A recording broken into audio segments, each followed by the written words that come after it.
There's no other land that can tell us more about our roots. It's connected to the birth of the nation and expansion of the territory. It witnessed episodes and historic periods that define the country's destiny. Populated since prehistoric times, here we may find an extremely valuable building patrimony.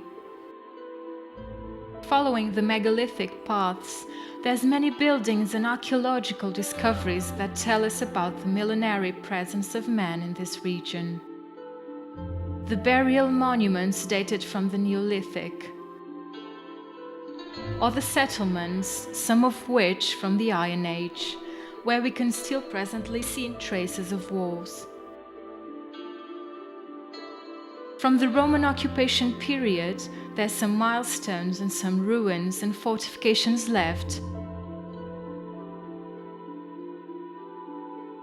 And we can also find bridges, beautiful and unique chapels, as well as traces of ancient cities.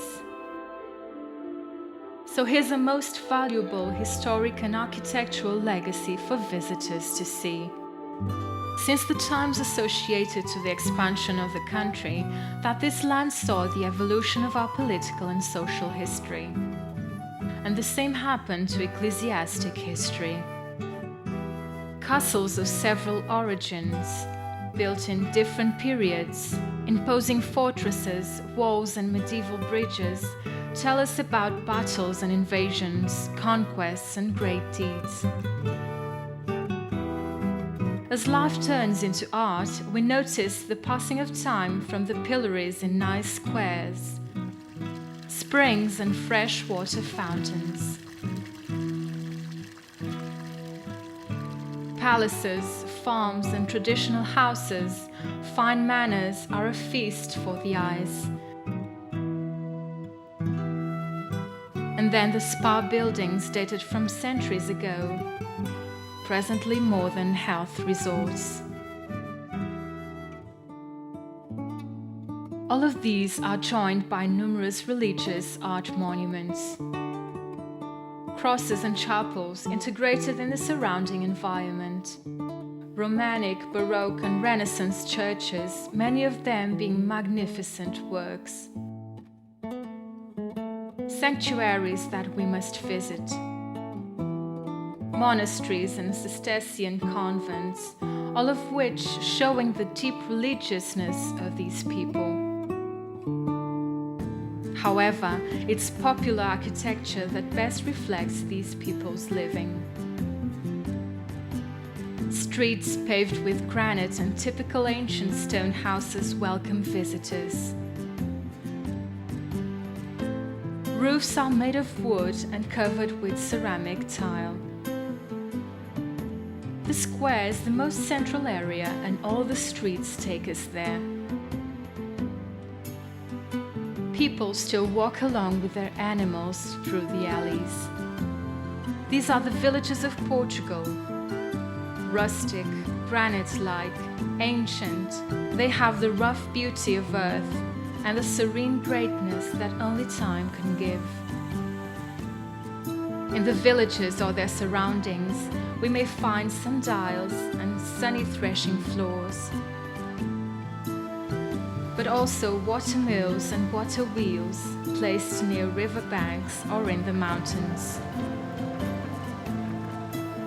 The traditional granaries stand out with granite and straight walls.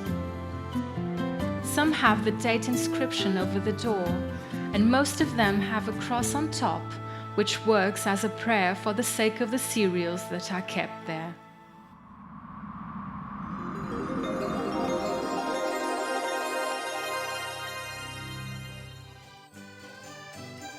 Folklore is closely related to the living and feeling of the people, and here we can find one of the most genuine and colorful of its kind in the whole country. There isn't a fair or pilgrimage worth the name that doesn't have a folklore dance group. One can hear the concertina, the drums and the pipes, and the dancers, religious or related to working in the fields, follow ancient choreographies. For the north, they dance the vira and the malhão, which lyrics talk about love, work, and the country. The dancers shine in their bright dresses, which are inspired on earth or sea colors, well-deserved pride.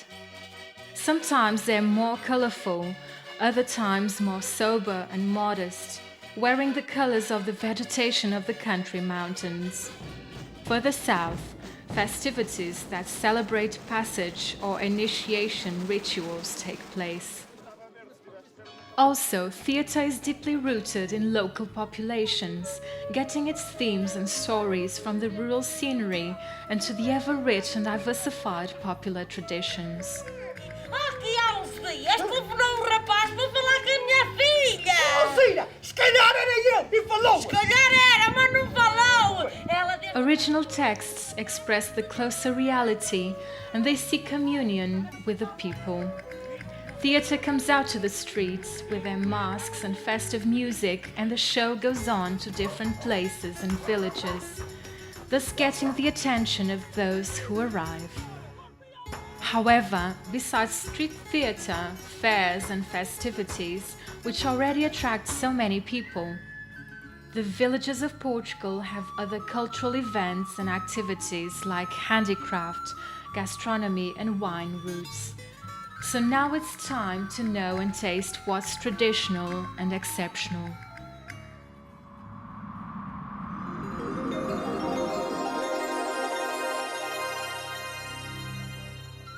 There are traditional arts and crafts used in the villages of Portugal since ancient times that have reached our days. For instance, the work of the embroideresses and lace makers, whose gifted hands give us beautiful works of traditional art. Their linen and cotton works are famous and very appreciated. Towels, cloths, tablecloths, or the famous lover handkerchiefs are true examples of a knowledge that is also applied to the splendid regional costumes worn by women in festive days.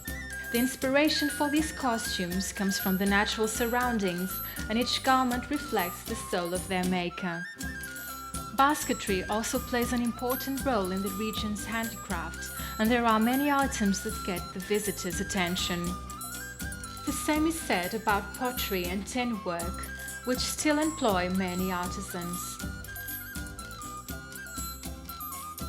Wood and cork pieces for daily use or decoration are also very much appreciated.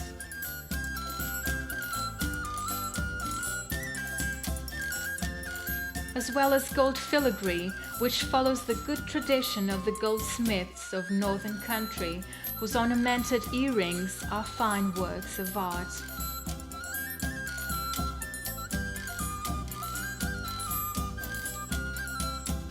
As for those who are looking forward to tasting the best flavors, we suggest the traditional smoked sausages and the delicious goat cheese, or the unique broa bread, still made according to tradition.